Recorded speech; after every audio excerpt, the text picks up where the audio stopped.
नमस्कार, आप देख रहे हैं न्यूज़ लाइव। मैं हूं आपके साथ पूजा यादव। बुलेटिन की शुरुआत बड़ी खबर के साथ में करेंगे और बड़ी खबर इस बीच आपको बता दें कि गोरखपुर के दौरे पर 3 दिवसीय गोरखपुर दौरे पर पहुंचे सीएम योगी आदित्यनाथ। आयुष यूनिवर्सिटी का सीएम ने निरीक्षण किया। अफसरों के साथ सीएम योगी ने की बैठक।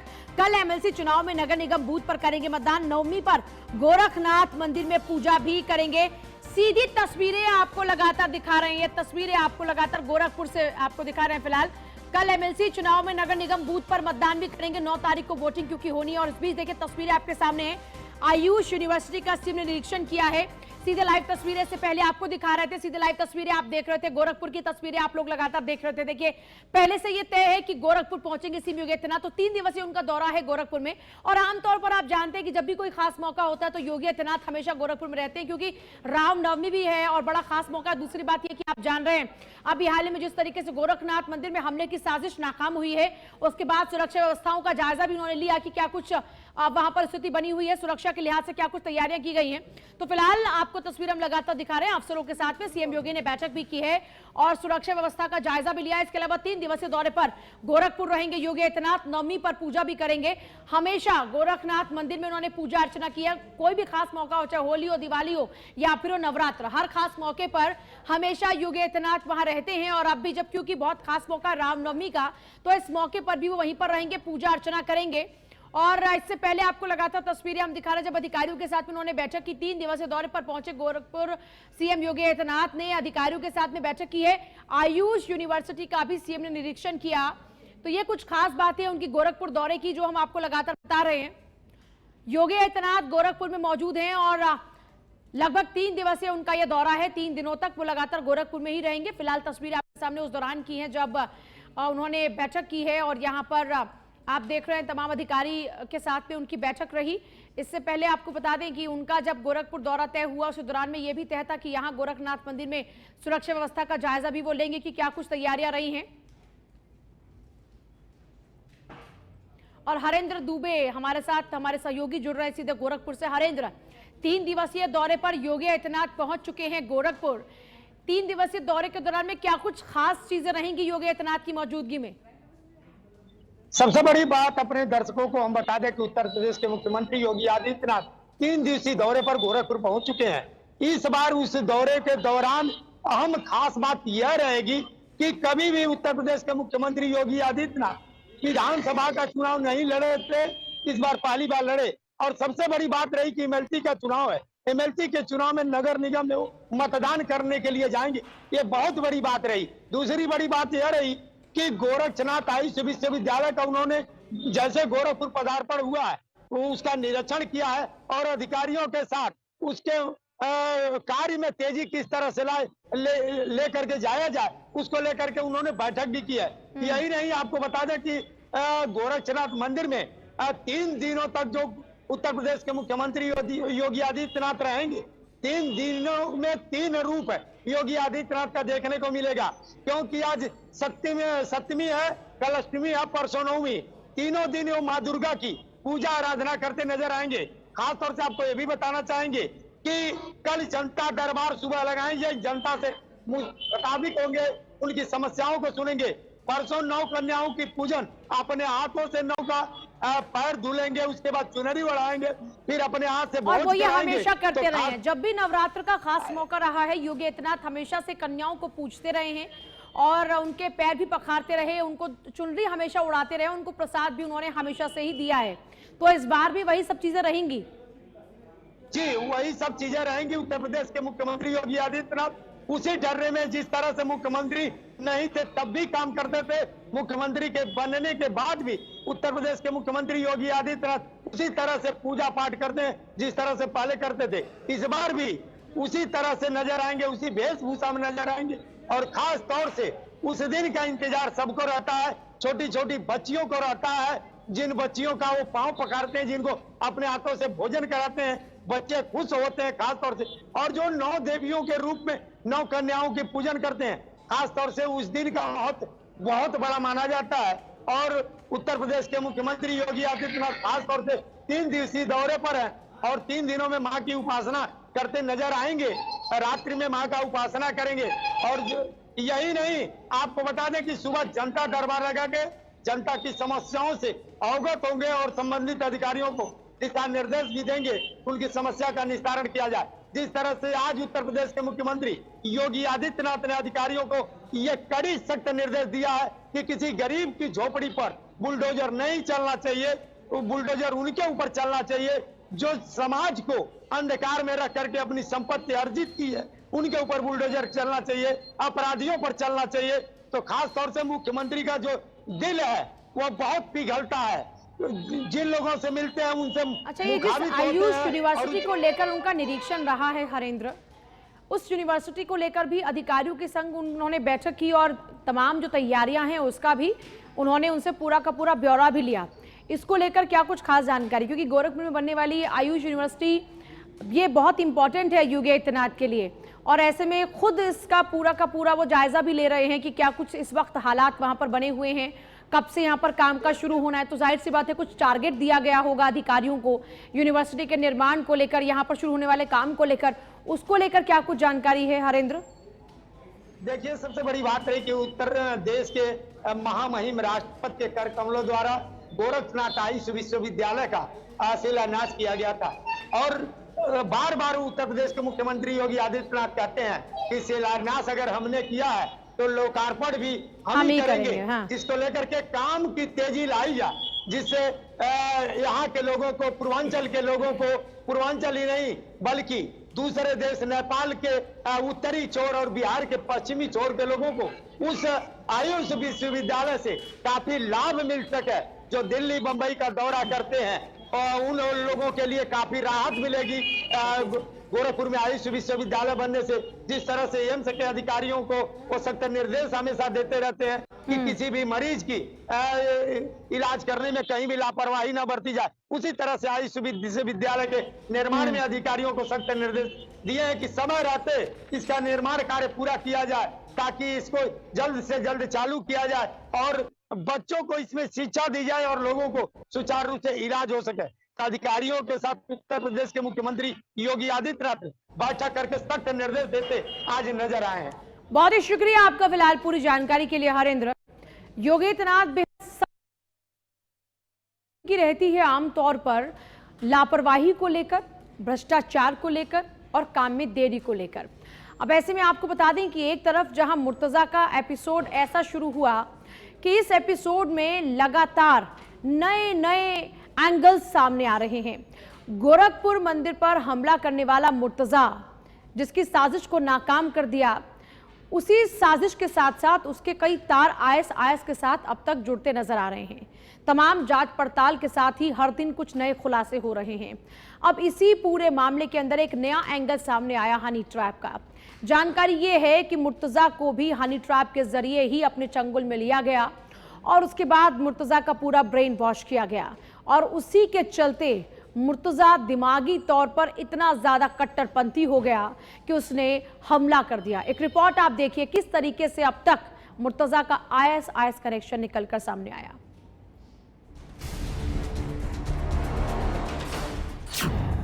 पहले दिमागी बीमारी, फिर सीएए एनआरसी के खिलाफ गुस्सा, और अब आईएसआईएस से कनेक्शन। गोरखपुर मामले में हो रही पूछताछ में रोजाना नया मोड़ सामने आ रहा है।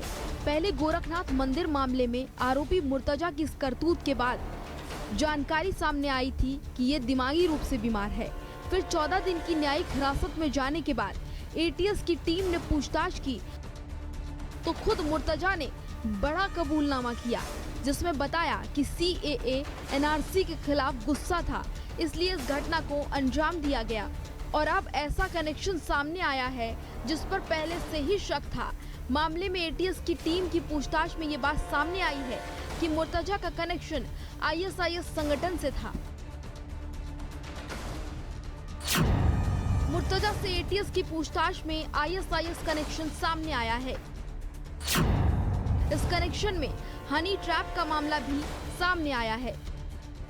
सूत्रों से मिली जानकारी के मुताबिक मुर्तजा अब्बासी का आईएसआईएस से संपर्क हनी ट्रैप के साथ शुरू हुआ। इसमें सामने आया कि मुर्तजा अब्बासी के पास एक ईमेल आया था। ये ईमेल किसी और का नहीं बल्कि आईएसआईएस के कैंप से एक लड़की का था। पूछताछ में मुर्तजा अब्बासी ने खुद अपने बयान में बताया कि एक लड़की ने अपनी फोटो भेजकर भारत आकर मिलने का वादा किया था। सिर्फ बात मुलाकात पर ही नहीं रुकी, बल्कि मुर्तजा ने इस लड़की को मदद के लिए 40,000 रुपए भी भेजे थे। मुर्तजा ने अपने बयान में जिस लड़की का जिक्र किया है, उस लड़की से बातचीत के दौरान मुर्तजा अब्बासी ISIS में शामिल होने की तैयारी कर रहा था। इतना ही नहीं, मुर्तजा ने अपने बयान में बताया कि उसने लड़की के बताए गए बैंक अकाउंट में 3 बार रुपए ट्रांसफर किए थे। मामले में लगातार रोजाना नया मोड़ सामने आ रहा है और नए खुलासे होते हुए नजर आ रहे हैं। ATS ने अब मुर्तजा के पिता को भी अपनी जांच के दायरे में शामिल कर लिया है।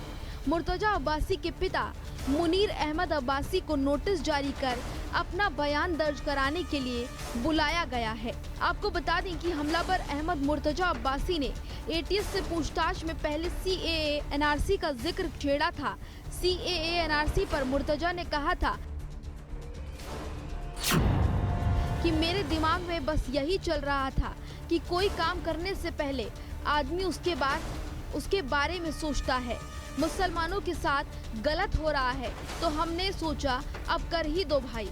नेपाल में भी नहीं सो पाए थे, कर्नाटक में भी मुसलमानों के साथ सही नहीं हो रहा था और इन्हीं सब विवादों को लेकर गुस्से में इस हमले को अंजाम दिया। ATS की पूछताछ में हो रहे अलग अलग खुलासों से मामले में लगातार नए मोड़ सामने आ रहे हैं। ATS को पूरा शक है कि मामला आतंकी संगठन ISIS से जुड़ा हुआ है, लेकिन ATS अपनी सारी जांच को सभी एंगल से खंगालने की कोशिश कर रही है। अब तक की आई जानकारी से ये तो पता चल गया है कि मुर्तजा देश विरोधी गतिविधियों में शामिल होने की प्रक्रिया में था, लेकिन अभी जांच पूरी होने का इंतजार करना होगा। Bureau report, news 1 India. Uttar Pradesh में लगातार ताबड़तोड़ बुलडोजर का वार जारी है। उत्तर प्रदेश में बुलडोजर इतने जबरदस्त तरीके से चल रहा है कि खुद योगी आदित्यनाथ ने भी एक बार को आगे आकर यह कहा कि बुलडोजर किसी भी गरीब कुटिया पर, गरीब की दुकान पर नहीं चलना चाहिए। बुलडोजर का इस्तेमाल होना चाहिए उन माफियाओं के खिलाफ, उन गुंडों के खिलाफ जिन्होंने अवैध तरीके से कब्जा किया हो या सरकारी संपत्ति पर अपना कब्जा कर अवैध निर्माण किया हो। ऐसे गुंडे माफियाओं की संपत्ति पर चलना चाहिए बुलडोजर। इस बीच ADG law and order Prashant Kumar पर हो रहा है जो अवैध निर्माण और अवैध रूप से सरकारी जमीनों पर कब्जा करे हुए बैठे हैं। उत्तर प्रदेश में लगातार अवैध निर्माण के खिलाफ प्रशासन कार्रवाई कर रहा है और उसी कार्रवाई को लेकर खुद प्रशांत कुमार ने इस पूरे मामले को लेकर कहा कि बुलडोजर का इस्तेमाल सिर्फ उन लोगों पर हो रहा है जो अवैध निर्माण और अवैध रूप से सरकारी जमीनों पर कब्जा करे बैठे हैं।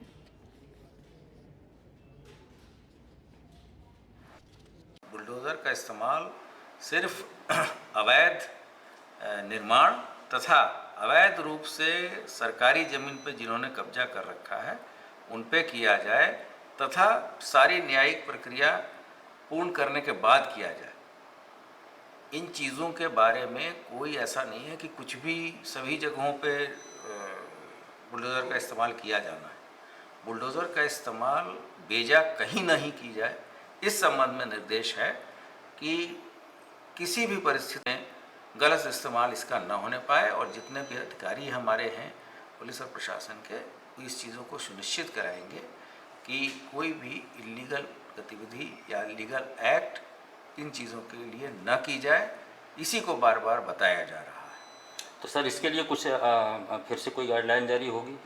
अवश्य जारी होगी। अगर निर्देश मिले हैं इसके बाद में संबंधित विभागों के द्वारा अपने जितने भी फील्ड के फॉर्मेशंस हैं उनको अवगत कराया जाए। बुलडोजर का इस्तेमाल। और रामपुर में भी भू माफियाओं के खिलाफ में बुलडोजर चला। नगर निगम की जो संपत्ति थी उसे जब्त किया हुआ था और इसी संपत्ति को मुक्त कराया गया। ये तस्वीरें आप देखिए, भू माफिया ने नगर पालिका की जमीन पर कब्जा किया हुआ था। जहां 1 साल पहले खाली पड़ी जमीन थी वहां कब्जा किया। एसडीएम देवेंद्र प्रताप सिंह की अगुवाई में यह कार्रवाई की जा रही है। रामपुर के मोहल्ला रौरा खुर्द का ये पूरा मामला है जहां पर नगर पालिका की जमीन पर अवैध निर्माण कराया गया, जिसे ध्वस्त करने का काम आप लगातार देखने चल रहा है। सिराज हुसैन पुत्र सादत हुसैन जी रौराखुर्द वार्ड नंबर 25 में नगर पालिका के खसरा नंबर 172 की भूमि थी, जो जब से नगर पालिका स्थापित हुई तब से खाली पड़ी हुई थी। उस पर अवैध निर्माण करा दिया था। उस अवैध निर्माण के संबंध में 3 नोटिस दी गई थी। नोटिस का जो है समय पूरा हो गया था। उस अवैध निर्माण को जो है जेसीबी द्वारा जो ध्वस्त करा दिया गया। सिराज हुसैन पुत्र सादत हुसैन। बीजेपी स्थापना दिवस को लेकर 20 अप्रैल तक दरअसल कार्यक्रम आयोजित किए जा रहे हैं। ऐसे में आज का दिन जो था वो प्रधानमंत्री आवास योजना को सुपुर्द किया गया और ऐसे में इसी प्रधानमंत्री आवास योजना को लेकर जब बातचीत की गई पंचायत राज मंत्री से गिरिराज सिंह से जब बातचीत की मेरे सहयोगी ने, तो उन्होंने कहा कि इस सरकार में हर गरीब को छत मिली है। पूरी बात सुनिए। बातचीत करने के लिए केंद्रीय मंत्री गिरिराज सिंह जी हैं। सर, उत्तर प्रदेश की बात करें तो उत्तर प्रदेश में अब तक कितने मकान बनाए गए हैं? उत्तर प्रदेश में लगभग 50 लाख मकान दिए गए। सर, बंगाल की बात करें, बंगाल में आम जनों तक ये सुविधा नहीं पहुंच पा रही है, लगातार अधिकारियों पर आरोप लग रहे हैं। बंगाल की सरकार थोड़ा संघीय ढांचा से बाहर हो गया, उसे गरीबों का ध्यान देना चाहिए, गरीबों के हित की बात सोचनी चाहिए। धन्यवाद सर। तो ये थे हमारे साथ केंद्रीय मंत्री गिरिराज सिंह जी, जिनका साफ तौर पे कहना है कि उत्तर प्रदेश में लगातार जो विकास के कार्य हो रहे हैं वो हो रहे हैं। वीडियो जर्नलिस्ट राम त्रिपाठी के साथ पीयूष तिवारी, नई दिल्ली। प्रयागराज के यमुना पार कौंदियारा इलाके के अंदर दरअसल किसानों की फसल जलकर राख हो गई और इसकी वजह हाईटेंशन तार रही। आमतौर पर देखिए क्या होता है कि हाईटेंशन तार से जो चिंगारी छूटती है उससे कई बार किसानों की फसलें जलकर राख हो जाती हैं। यहाँ पर भी ऐसा ही हुआ। शॉर्ट सर्किट इसकी वजह बताया जा रहा है। निरौंधा गांव के करीब 50 बीघे गेहूं की तैयार फसल जलकर राख हो गई। सूचना मिलने के बाद फायर ब्रिगेड की गाड़ियां भी मौके पर नहीं पहुंची। उसके बाद वहां मौजूद पुलिस कर्मचारियों ने ही आग बुझाने की कोशिश की। खेतों में आग की जानकारी मिलने के बाद सभी किसानों का रो रो कर बुरा हाल है। जानकारी के मुताबिक ढीले जर्जर तार के कारण किसानों की फसलों में आग लगी है। उनका कहना है कि साल भर की मेहनत उनकी खराब हो गई, उन्हें काफी नुकसान इस कारण से हुआ है। आप जरा तस्वीरों में देख सकते हैं कि यहाँ पर किस तरीके से आग लगी और जो किसानों की फसलें खड़ी थी। और यहाँ ये बुजुर्ग आदमी आप देखिए किस तरीके से रो रहा है, आंखों में आंसू, क्योंकि पूरे साल भर की ये मेहनत थी जो जलकर राख हो गई और इसका खामियाजा भी अब उसी को भुगतना पड़ेगा कि आंखें किस तरीके से नम हुई हैं। आप देख सकते थे कि किसानों के लिए ये सोना होता है, कनक सोना होता है, लेकिन यहाँ अपनी उसी फसल को जलता देख ये बेचारा बुजुर्ग अपने आंसू को रोक नहीं पाया और बुरी तरीके से रो पड़ा।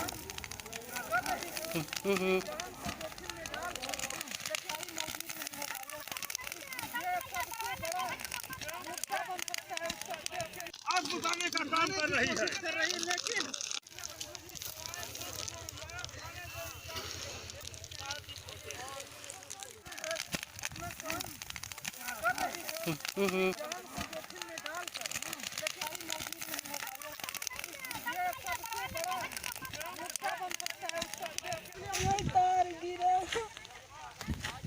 बिजली का तार से बोले चल गए कल नहीं रहेगा। 1 घंटा हो गया सरकारों की फसल तो जब तक खेते तार का 50 बार बताया गया कि ये तार पूरा हमारे पर हम क्या करेंगे। बस बिजली का तार से बोले चल गए कल नहीं रहेगा। 1 घंटा हो गया सरकारों की फसल तो जब तक खेते तार का 50 बार बताया गया कि ये तार पूरा हमारे पर हम क्या करेंगे। बस बिजली का तार से बोले चल गए कल नहीं रहेगा। 1 घंटा हो गया।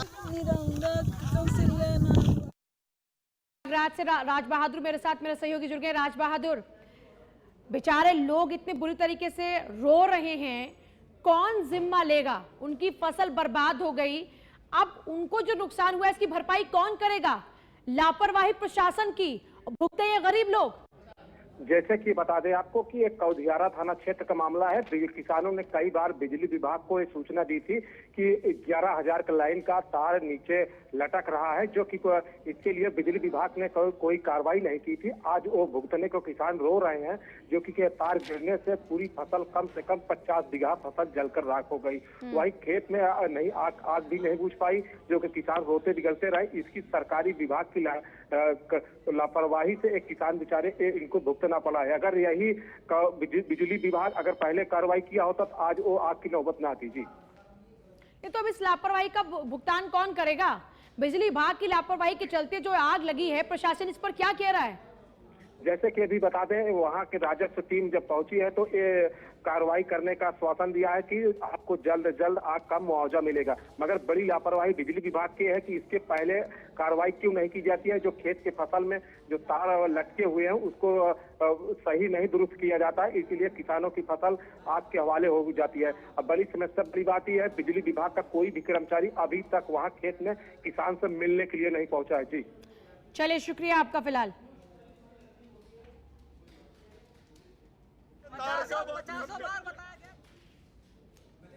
अब तक आपने पति ने पत्नी को पीटा क्योंकि पत्नी ने पति को शराब पीने से मना किया, ये खबरें बहुत सुनी होंगी।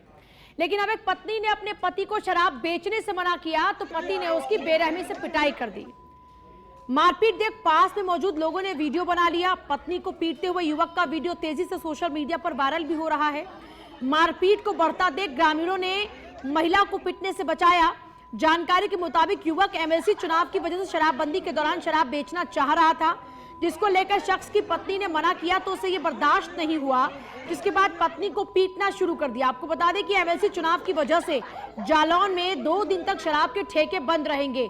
ऐसे में शराब के ठेके बंद होने के कारण ये मुनाफा कमाना चाह रहा था और शराब बेचने की ये कोशिशें कर रहा था। उसकी पत्नी ने कहा कि ये शराब मत बेचो। ऐसे में उस पति को इतना ज्यादा गुस्सा आया, वो इतना आग बबूला हो गया कि अपनी पत्नी को बेरहमी से पीटना शुरू कर दिया। आसपास में जो लोग मौजूद थे उन्होंने उस महिला को पीटने से बचाया। ये तस्वीरें आपके सामने लगातार ये तस्वीरें सोशल मीडिया पर वायरल हो रही है। जालौन में एमएलसी चुनाव के कारण शराबबंदी है और शराबबंदी का ही फायदा ये उठाना चाह रहा था।